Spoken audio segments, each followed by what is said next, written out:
Bonjour mes chers bien-aimés. Alors ce matin, nous allons mener une série de réflexions. La toute première va être basée sur l'Afrique. Cette Afrique riche et pauvre en même temps.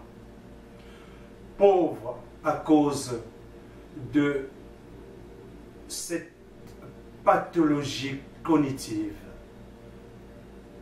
par le fait de ne pas être capable d'instruction, ni d'éducation, ni de culture, mais plutôt de s'abêtir en croyant que l'herbe est verte chez le voisin, en croyant comme des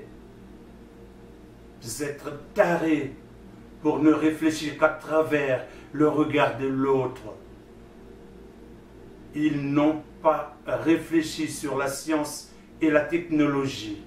Ils n'ont pas réfléchi sur la transformation des matières premières qui sont ô combien éparses dans les sols, les sous-sols et toutes les parties lesquelles Dieu a pourvu pour que cette Afrique puisse émerger et sortir de son sous-développement mental, spirituel,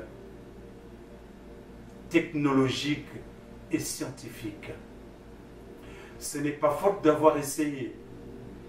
La plupart des personnes qui ont brillé par une compétence, soit dans le domaine politique, dans le domaine social, dans le domaine psychologique, nous allons choisir pêle-mêle Kadhafi, qui avait réfléchi dans le domaine politico-économique, qui avait donné à son pays un décollage dans la liberté que peut détenir un peuple pour se promouvoir. Patrice Lumumba, qui dans le domaine de la politique, de la cité, donc la gouvernance, alors la bonne, avait montré la direction au maître.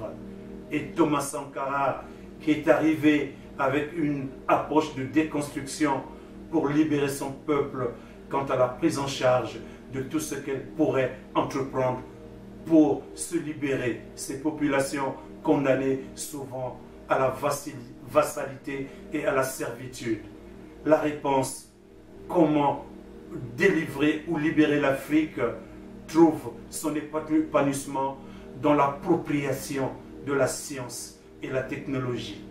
Grâce à ses compétences, donc à une instruction, une éducation centrée dans le domaine de la science et la technologie, on va élever une élite qui ne sera pas tentée d'aller vers l'Occident, mais plutôt restaurer au niveau de l'Afrique pour extraire de leur sol, leur sous-sol, tout le potentiel qu'ils transformeraient sur place, et ainsi pourra commencer le développement de cette Afrique qui est restée prisonnière malgré qu'elle soit riche dans le domaine des ressources humaines et riche dans les domaines des ressources naturelles.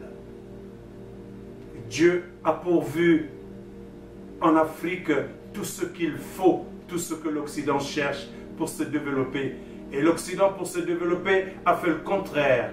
Ils ont excellé dans la science et la technologie et ils sont allés chercher la matière première en Afrique et ils l'ont transformée pour devenir ce que l'Occident est devenu aujourd'hui. Et la jeunesse africaine est obligée d'aller s'instruire, d'aller s'éduquer et même s'acculturer au niveau de l'Occident, abandonnant l'Afrique dans la pauvreté la plus rejetable. C'est la première partie de notre vidéo. Nous allons passer à la deuxième.